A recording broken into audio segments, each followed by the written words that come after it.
Alright, so this is a continuation from the previous video explaining example 21.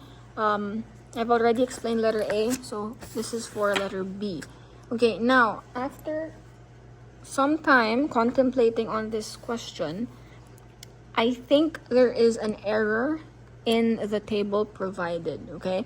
Mainly because we are already given the expected value to be 67 over 20. And that is indeed correct because when we verified, okay, in the previous video, you can verify by calculating the expected value, it matches the expected value given in this problem, okay?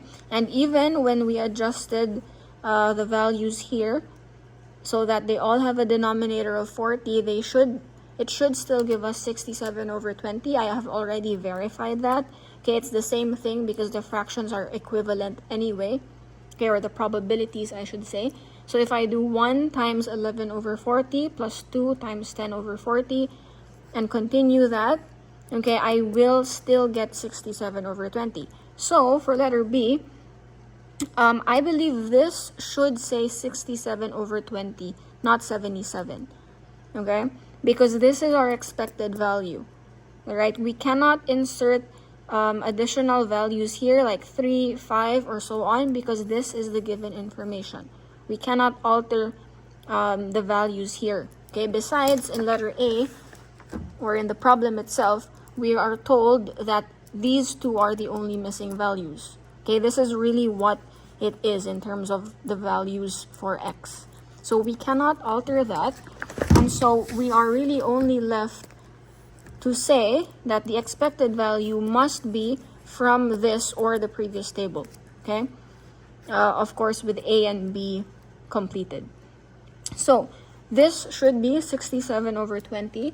And if I do that, if I calculate that, I should get 3.35. So this should be 3.35. And then your conclusion will be, if you charge the player 3.35, okay, that would be a fair game, not this.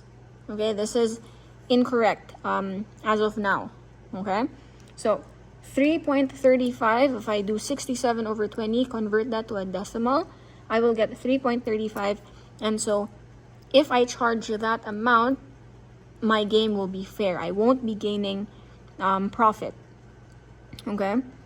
Well, I could, okay, according to this, if you charge 3.35 exactly, you will not be gaining a profit. If I increase that by 1, let's say 3.36, I will get a very, very small profit. And so the same conclusion could still be applied. I could perhaps charge $4 so that, I could gain more from that. All right, so really letter B is just asking us to convert the expected value, turn that into a decimal, and then that will be the cost of making the game fair, meaning I'm not losing or gaining anything. But to gain a profit, okay, I need to charge a little bit above that value. Okay, so that's, at least here we can see the purpose of expected values. Okay, they tell us at what point, let's say if you have a business, will you break even? Okay, at what point will the game be fair? Okay, and that's the purpose of finding the expected value, not just because there's an equation that helps us solve for that. I mean, the relevance of that is this, in applications like this. It can give us an idea of how much we would charge so that we could add to that and then actually gain a profit. So for letter B, this should be 67 over 20. I spent some time going over this, trying to find a way to make sense of this. I have not yet figured out how. Okay, the only reasonable thing is that really this is a mistake. If you disagree with me or if you discover something, please feel free to leave a comment or speak to me, okay, for my students. But really, I believe this should be 67 over 20. All right, and then the arguments would still make sense in that case. All right, so that's for example 21.